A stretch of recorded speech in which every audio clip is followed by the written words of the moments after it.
filimka ayaa wuxuu ku bilaabanaya guri ku yaala xeebta waqooyi galbeed ee Mexico halkaasi oo nin dhalinyaro ah lagu magacaabo Richard ay ku quracanayaan wiilkiisa Taylor. Richard waxa uu weydiiyay Taylor in uu dhameeyay shaqadii guriga ee homework isagoo qurac u sameynaya. Taylor jawaab kama bixin oo dib ayuu ugu noqday cuntadiisa. Waxa uu noqday mid aan la shaqeyn tan iyo dhimashadii hooyadii. Xiriirka u dhaxeeya hadda ma aha mid si gaar ah u dhow. Taylor waxa uu sii wadaa inuu quursado oo aabihii ku eedeeyo geerida hooyadii. Richard waxa uu sameeyaa dadaal kasta uu hubiyo in wiilkiisa uu helo jacayl iyo daryeel ku filan. Taylor waxa uu aabihiis weydiistaa lacag markii uu quracday kadib. Waxa uu isku diyaariyay inuu aado dugsiga kadib markii uu baxay. Richard waxa laga soo wacay iskoolka isagoo lagu wargeliyay in Taylor uu garaacay arday ay isku fasal ahaayeen. Maamulihii ayaa waxa uu ugu digay Richard inaysan arrintaas mar dambe soo noqon. Galabnimadii Taylor waxa uu ka yimid iskool. Richard oo hadda dhameeyay xoogaa shaqada guriga ah waxa uu isku dayay inuu Taylor kala hadlo dhibaatooyinkii iskoolka laakiin waa uu sii wadaa inuu aabihiis iska dhagatiro isagoo ku anducanayay inuusan doonayn inuu mowduuca kala hadlo. Richard waxa uu ku dhiirigeliyay in aan rabshada u isticmaalin mushkiladda balse waxa uu iska indhatiraa taladiisa. Inta aan qolkiisa gelin waxa uu ku andacanayaa in uu garaaci doono wiilasha xunxun sababtoo ah waxay afalgaadeeyaan hooyadiis oo ay uga yaraan agoon. Richard waxa uu dareemayaa inuu dambiile yahay laakiin waxa uu sheegayaa in wax la xalin karo iyada oo aan rabshad la isticmaalin. Isagoo xanaaqsan Taylor waxa uu sheegay inuu baro isdifaaca. Richard wax yar kadib ayuu u yimid waxa uu weydiistay Taylor inuu dhameeyo shaqada guriga sababtoo ah macalinkiisa waxa uu sheegay inuu horumariyo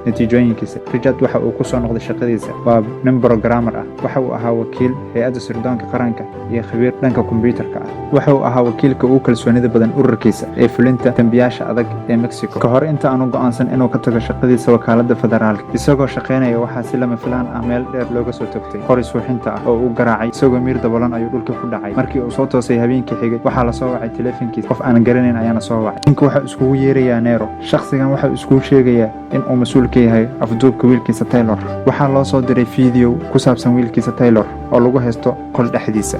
Richard ayaa bilaabay hadaf uu kaga hortagay wiilkiisa inta aan lagu dilin gaaska sunta ah. Waxa uu isku diyaariyay hub iyo rasaas. Waxaa loo sheegay in uu kaamiro ku xirto laabtiisa si lagula socdo meel kasta uu tagayo iyo meel kasta uu marayo. Waxa uu shitay GPS-ka kaasoo ku jeehinayo meel kasta uu marayo. Intaas kadib waxa uu la sii hadlayaa intuu gaariga wado wiilkiisa Taylor soo kala hadlaya kaamirada kor uga xiran. Iyagoo wada hadlaya ayaa waxa go'ay qadkii. Richard ayaa waxa uu go'aansaday in uu aamino hadallada ninka haysta wiilkiisa si uu u badbaadiyo wiilkiisa. Kadib waxa uu yimid hotel halkaasi oo ninkii aan la aqoonsan amar ku siiyay in uu dilo. Kadib waxa uu yimid hotel halkaasi oo ku jiraan dadkii haysta wiilkiisa. Hotelka waxa ku kulmayay laba hogaamiye kooxeed oo daroogada ah kuwaas oo iska soo horjeeda lagu magacaabo Rosa iyo Carsa.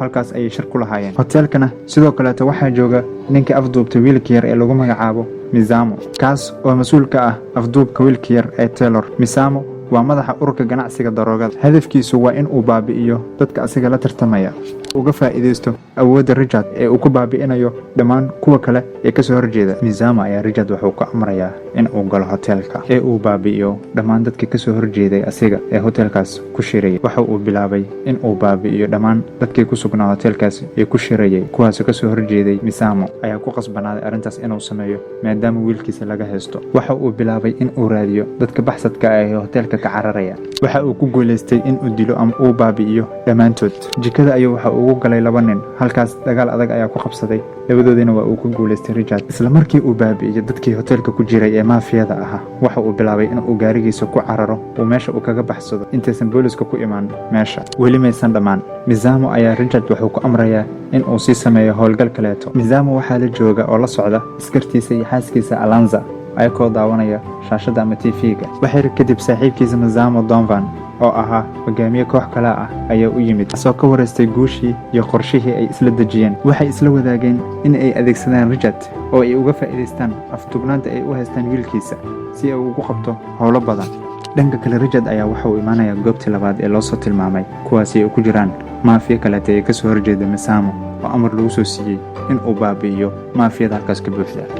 Richard ayaa waxaa lagu amray dhammaan in uu baabi'iyo dadka ku jira hotelkaas ee ugu horeeyo hogaamiyaha maafiyada halkaas ku jirta. Waxa ayna ka daawanayaan falka dhan oo dhacaya kaamirada xabadka ugu xiran Richard. Markii uu dhameeyay howsha, Richard ayaa Misamo wuxuu ka codsaday inuu u ogolaado inuu la hadlo wiilkiisa. Misamo ayaa Taylor waxa uu keenay qado. Misamo iyo saaxiibkiisa ayaa waxay ku tashanayaan in la dilo Richard markii uu soo dhameeyo howlaha dhan. Donovan ayaa waxa uu sheegayaa Misamo inuusan arrintaas ka walwalin maadaama ay u haystaan wiilkiisa maxbuus ahaan. Taylor ayaa waxa isku dayayaa inuu isbadbaadiyo xariga gacmaha ugu xirnaanay waa uu iska furay. Mizaama ayaa asxaabtiisa waxa uu u sheegay inay soo dhaweyn doonaan Richard markii uu soo dhameeyo howlgalka saddexaad ee u direen, sidoo kale ay u dabaaldegaan hawshii uu qabtay Richard. Dhanka kale, Chiriago oo ah madax ka mid ah kooxaha daroogada ka ganacsada ee Mexico waxa uu helay akhbaar sheegaysa in la dilay asxaabtiisa qayb ka mid ah, asigana uu noqon karo mid kale lasoo weerari karo. Waxa uu sheegayaa ciidamadiisa inay had iyo jeer ay feejignaadaan, asigana uu noqon karo bartilmaameedka xiga. Tyler ayaa waxa uu iska furay xariggii, waxaana isku dayayaa inuu albaabka ka baxo. Dhanka kale, Richard ayaa waxa uu yimid guriga Chiriago, halkaas ayuuna weerar ku qaaday. Waxa uuna mid u dilay waardiyaashii ilaalinayay afafka hore ee albaabka. Richard ayaa waxa gudaha u soo galay asagoo weerarkii weli wada. Waxaa tugtay Chiriago, kaamiradii ayuuna damiyey. Mizaama waa ku xumaaday in Richard la dilo, laakiin waxa uu ku faraxsan yahay in saddexdii koox ee asiga ka soo horjeeday uu weeraray. Donovan oo ah Mizaama saaxiibkiisa ayaa ku faraxsan in la dilay Richard. Mizaama iyo asxaabtiisa ayaa weerar ku qaaday guriga Chiriago si ay ugu argutaan dilka ay u geysteen Richard, oo aan ogeyn in Richard weli uu nool yahay. Waxaa su'aalo weydiinaya Chiriago iyo raggiisa. Chiriago waxa uu weydiinaya Richard cidda soo adeegsatay. Richard ayaa waxa uu caddeeyey in lagu qasbay arrintan maadaama la afduubtay wiilkiisa, taasna ay ku qasabtay in uu wiilkiisa soo badbaadiyo. Richard ayaa waxa uu qirtay in aanu garanayn cidda afduubatay wiilkiisa iyo cidda ku amartay arrintan inuu sameeyo. Si kastaba ha ahaatee, waxa uu xasuustaa tafaasiil muhiim ah. Ninka wuxuu si joogto ah ugu hadlayay kalsooni. Chiriago waa uu aqoonsaday in maskaxdan ay ka dambeyso Mizaama, oo ah kooxda ugu awoodda badan ee ka ganacsata daroogada. Muddo dheer ay isku ahaayeen cadow. Chiriago ayaa waxa uu weydiiyey Richard in uu sheego meesha uu degan yahay Mizaama, ama xitaa uu sheego meesha uu ku sugan yahay. Richard ayaa wuxuu ku jawaabay in uusan garanayn meesha uu Mizaama ku sugan yahay ama meesha uu joogaba.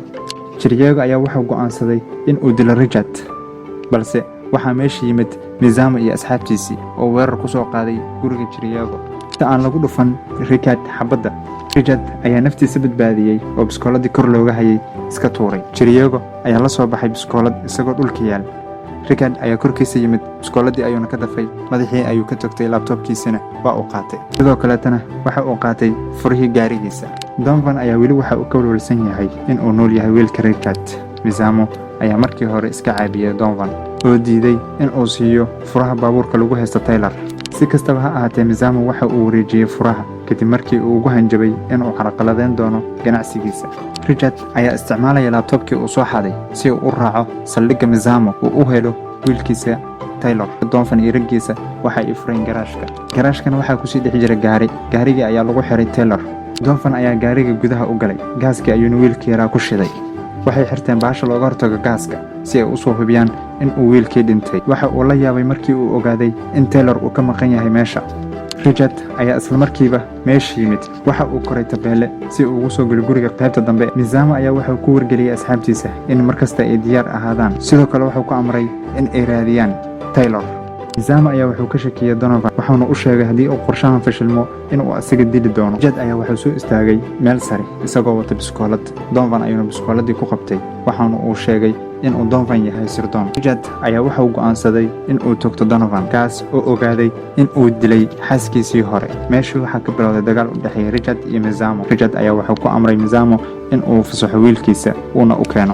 Mizaama ayaa wuxuu ka codsaday xaaskiisa Alonza in ay Tyler keento. Tyler ayaa la soo daayay, waxa uuna la kulmay aabihiisii.